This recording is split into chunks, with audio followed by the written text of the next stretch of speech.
வணக்கம். இது பணிவிடு டாக்கீஸ். நான் உங்கள் பணிவிடு குமரன். இது சூக்ஷ்மதர்ஷினி திரைப்படத்துக்கான விமர்சனம். விமர்சனத்தை தொடங்கறதுக்கு முன்னாடி இதுவரைக்கும் இந்த சேனலுக்கு நீங்க சப்ஸ்கிரைப் பண்ணாதவங்கன்னா விமர்சனம் முடியறப்போ மறக்காம சப்ஸ்கிரைப் பண்ணிடுங்க. அப்படியே கொஞ்சம் லைக், ஷேர், கமெண்ட்டையும் பண்ணீங்கன்னா இன்னும் சிறப்பான முறையில் பதிவுகளை போடுறதுக்கு எனக்கு பெரிய ஊக்கமா இருக்கும்.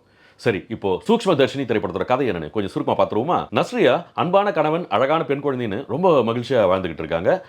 படிச்ச படிப்பு வீணாயிடக்கூடாதுன்னு ஒரு நல்ல வேலையை செய்யறதுக்காக இன்டர்வியூலாம் அட்டன் பண்ணிக்கிட்டு இருக்காங்க. படிச்சது மைக்ரோபாலஜிங்கிறதுனால அக்கம் பக்கத்தில் யார் என்ன பண்ணாலும் பூத கண்ணாடியே தோக்கிற அளவுக்கு எல்லாத்தையும் தன்னோட கண்ணாலே பார்த்து நுணுக்கமா ஆராய்ச்சி பண்றது அவங்களோட பிறவி குணம். பக்கத்து வீடுகளில் வசிக்கிற இவங்க வயசு பொண்ணுங்க 3 பேரும் இவங்களோட பெஸ்ட் ஃப்ரெண்ட்ஸா இருக்காங்க.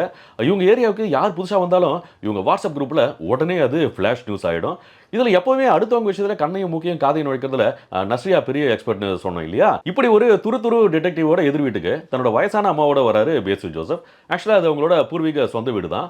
ரொம்ப சீக்கிரமாவே பேசு ஜோசப் அக்கம் பக்கத்தில் இருக்கிறவங்களோட நல்லா பேசி நட்பாயிடுறாரு. ஆனா நஸ்ரியா வழக்கம் போல தன்னோட ஆராய்ச்சி கண்ணால எதிர் வீட்டை நோட்ட விட்டுக்கிட்டே இருக்காங்க. ஒரு கட்டத்தில் பேசு ஜோசப் அவரோட உடம்பு சரியில்லாத அம்மாவை பார்த்துக்கிற விதத்தில் ஏதோ ரொம்ப தப்பா இருக்கிறதா சந்தேகப்படுறாங்க. அதை உறுதியாக்குற மாதிரி பேசு ஜோசப்போட அம்மா வேற திடீர்னு காணாம போயிடுறாங்க. நஸ்ரியாவுக்கு பேசு ஜோசப் மேல சந்தேகம் அதிகமாயிடுது. கண்டிப்பா இதுக்கு பின்னாடி ஏதோ பெரிய சதி இருக்குன்னு நம்புறாங்க. இன்னும் தீவிரமா இந்த விஷயத்துல கண்ணையும் காதையும் மூக்கையும் நுழைக்கிறாங்க. இதனால அவங்களுக்கும் பேசு ஜோசப்புக்கும் ஏற்பட்ட பிரச்சனைகள் என்ன, கதையை புரட்டி போட்ட திருப்பங்கள் என்ன, கடைசியில் நஸ்ரியாவுக்கும் நமக்கும் சேர்த்து டைரக்டர் கொடுத்த நினைச்சு கூட பார்க்க முடியாத அதிர்ச்சிகள் என்னங்கிறது தான் கதை. ஆனா இதை டைரக்டர் MC ஜித்தின் படமாக்கி இருக்கிற விதம் காட்சி வியப்பையும் ஆர்வத்தையும் கொஞ்சம் கொஞ்சமா ஏத்திக்கிட்டே போய் கடைசியில ஓ மை காட்னு பெரிய அளவுக்கு நம்மள அதிர்ந்து போக வைக்குது. அது வரைக்கும் நம்ம நினைச்சதையெல்லாம் மொத்தமா புரட்டி போடுற மாதிரி, நம்ம யூகத்தை எல்லாம் தவிடு பொடி ஆக்குற மாதிரி ஒரு கிளைமேக்ஸ் ட்விஸ்ட். அப்படி ஒரு சாலிடான ரைட்டிங். கிட்டத்தட்ட திருஷ்யம் மாதிரியான ஒரு வேற லெவல் சம்பவம். ஒரு படத்தோட வெற்றி அதோட திரைக்கதையில தான் இருக்குங்கிறத மறுபடியும் ஒரு தடவை ஆணித்தரமா நிரூபிச்சிருக்காங்க மல்லு பாய்ஸ். அவ்வளோ பிரில்லியண்டான ஒரு ரைட்டிங். டைரக்டர் MC ஜித்தினோட அதுல் ராமச்சந்திரனும் லிபினும் சேர்ந்து இதோட திரைக்கதையை எழுதியிருக்காங்க. அதுவும் இந்த படத்தில் சிறப்பாக குறிப்பிட்டு சொல்ல வேண்டிய வேற ஒரு முக்கியமான அம்சமும் இருக்கு. படத்தோட ஜானர் மிஸ்ட்ரி த்ரில்லரா இருந்தாலும் இது முழுக்க நம்மளை பயமுறுத்தி மிரள வைக்கிற சஸ்பென்ஸ் த்ரில்லரா மட்டும் இல்ல, படம் முழுக்கவே இயல்பான ஒரு நகைச்சுவையும் கூடவே அழகா எழுந்து ஓடுது. அதே சமயம் எந்த த்ரில் மொமெண்ட்டும் இந்த காமெடியால கெடாத அளவுக்கு அவ்வளோ சுவாரஸ்யமாகவும் எங்கேஜிங்காகவும் பண்ணியிருக்காங்க. திரைக்கதைக்கு அப்புறமா படத்தோட மிகப்பெரிய பலம் கண்டிப்பா நஸ்ரியா நசீம் தான். இதுக்கு முன்னாடி 2022ல நானியோட சேர்ந்து ஆன்டே சுந்தரமிக்கு தெலுங்கு படத்தில் நடிச்சிருந்தாங்க. அதுக்கு முன்னாடி ஃபகத் ஃபாசிலோட அவங்க நடிச்ச டிரான்ஸ் வெளியானது 2020ல. 4 வருஷத்துக்கு அப்புறமா மறுபடியும் மலையாள சினிமால அவங்களோட ரீஎன்ட்ரி இது. அதை அட்டகாசமா, அமர்க்கலமா, அற்புதமா வேற லெவல்ல பண்ணியிருக்காங்க. படம் முழுக்க ஒரு நிமிஷம் கூட சும்மாவே இருக்க மாட்டாங்க. அப்படி ஒரு துருதுருப்பு, சுறுசுறுப்பு. இவங்க பண்ற சிஐடி வேலை ஒவ்வொன்றும் அந்த காட்சியை செம விறுவிறுப்பாக்கிடுது. அவங்களோட பெர்ஃபார்மன்ஸ் எந்த அளவுக்கு நம்மளை எங்கேஜ் பண்ணுதுன்னா, இவங்களோட சேர்ந்து கடைசியில் நாமளும் படத்துல துப்பறிய ஆரம்பிச்சிடும். பேசு ஜோசப் பொறுத்த வரைக்கும் அவர் இது வரைக்கும் நம்ம பார்த்ததுல இருந்து கம்ப்ளீட்டா வேற ஒரு மோல்டா இருக்காரு.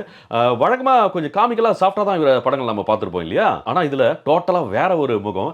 இயல்பா நட்பான ஆளாவும் தெரியணும். அதே சமயம் சந்தேகத்தை கிளப்புற மாதிரி மர்மமான ஆளாவும் அவரோட நடவடிக்கைகள் இருக்கணும். இத எந்த குழப்பமும் இல்லாம ரொம்ப தெளிவா, அசால்ட்டா, அட்டகாசமா பண்ணி அசத்திருக்காரு பேசு ஜோசப். படத்தோட பிரதான கதாபாத்திரங்கள் இவங்க 2 பேர் மட்டும்தான். மத்தபடி நஸ்ரியாவோட கணவரா தீபக் பரம்போல், நஸ்ரியாவோட ஃப்ரெண்ட்ஸா வர மெரின் பிலிப், அகிலா பார்கவன், பூஜா மோகன்ராஜ்லாம் அவங்களோட கேரக்டர்ஸ் எந்த குறையும் இல்லாம ரொம்ப அழகா பண்ணிருக்காங்க. அதே சமயம் இவங்களோட காம்போல காமெடிலாம் செமையா ஒர்க் அவுட் ஆயிருக்கு.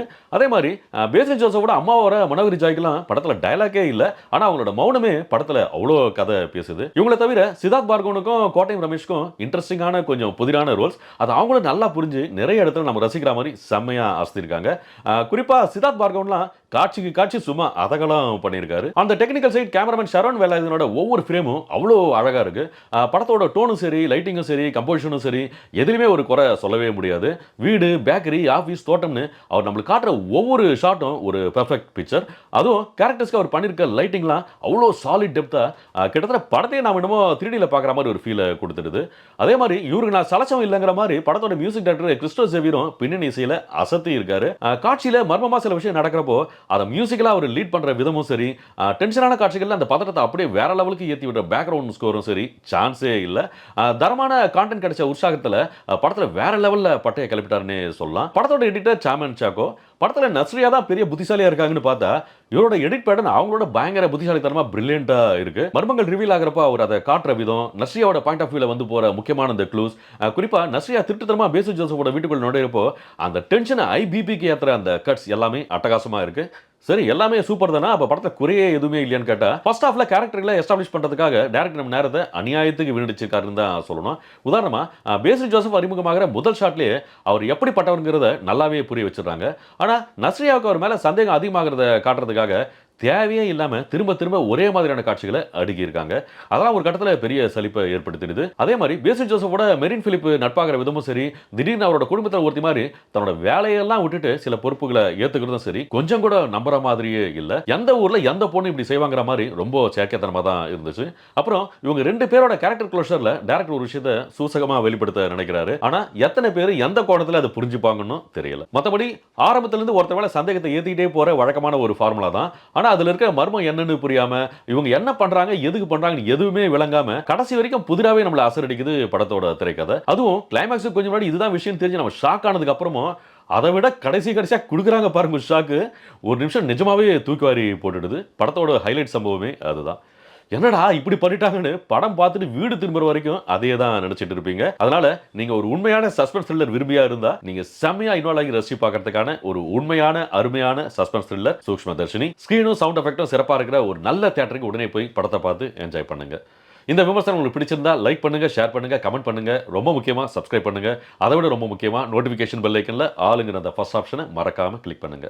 மீண்டும் அடுத்த ஒரு படம் திரைக்கு வரப்போ எவ்வளவு சீக்கிரம் முடியுமோ அவ்வளவு சீக்கிரம் உங்களை சந்திக்கிறேன். நன்றி, வணக்கம்.